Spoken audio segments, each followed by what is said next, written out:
Kamusta mga putik fanatics? Andito tayo ngayon sa Bike Lane Alabang para masilip ang isa sa mga bagong bisikleta ng Trinx. Sabi nila panalo daw ito sa specs kaya minabuti kong makita ito ng personal at mai-bike check na din natin. Tara!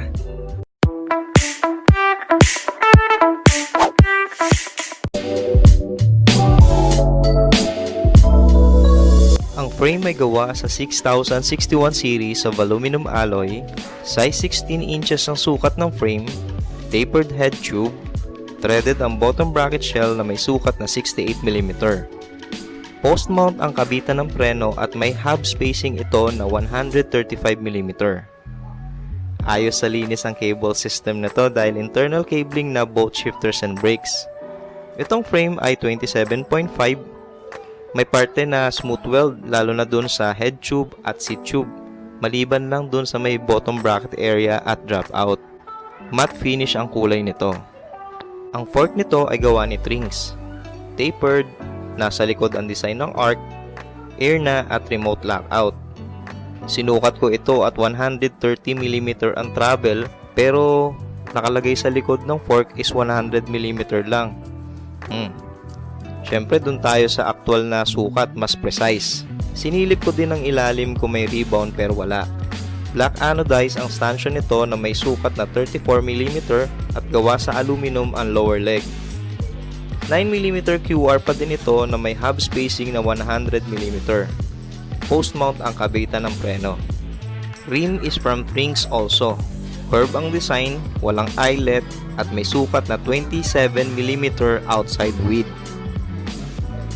Hubs is sealed bearing, 6 bolt, 32 holes, nagawa sa aluminum alloy.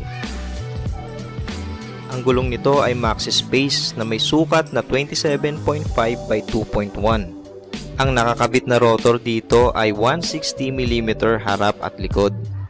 Stem and handlebar ay gawa sa aluminum, negative 17 ang yuko ng stem na may habang 100mm. Low-rise naman ang design ng handlebar na may habang 780mm. 31.6 by 350mm ang laki at haba ng seat post. Gawa ito sa aluminum alloy. Ang seat clamp naman ay quick release na may sukat na 34.9. Grip is made from rubber. Siguradong hindi iikot ito dahil may screw ito sa bawat gilid na siyang nagsisilbing lock para mapigilang umikot. Shimano MT200 ang hydraulic brakes nito. Saddle is made by Trinx. Synthetic leather na material na may habang 10 inches, lapad na 6 inches at kapal na 1 inch. Mataas ang height ng railing at bakal pa ito. Tungo naman tayo sa group set. Shifter nito ay Shimano Diore SL5100 11 speed. Crank naman ay Pro Wheel Charm. Hollow ang design ng spindle. 32 teeth ang chainring nito at 170mm ang haba ng crank arm. KMC X11 naman ang chain. Shimano Diore RD5100 ang rear derailleur nito. Brand ng cogs is Sugek CSM 9011 11 speed. Cassette type na ito.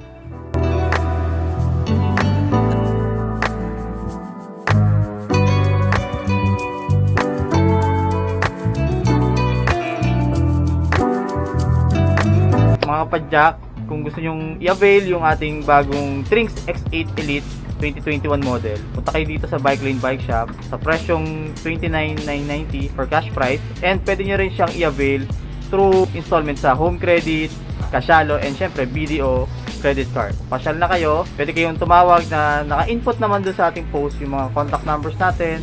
Call lang kayo from meron tayong Globe and Smart numbers na pwede nyong kontakin. I see po and God bless.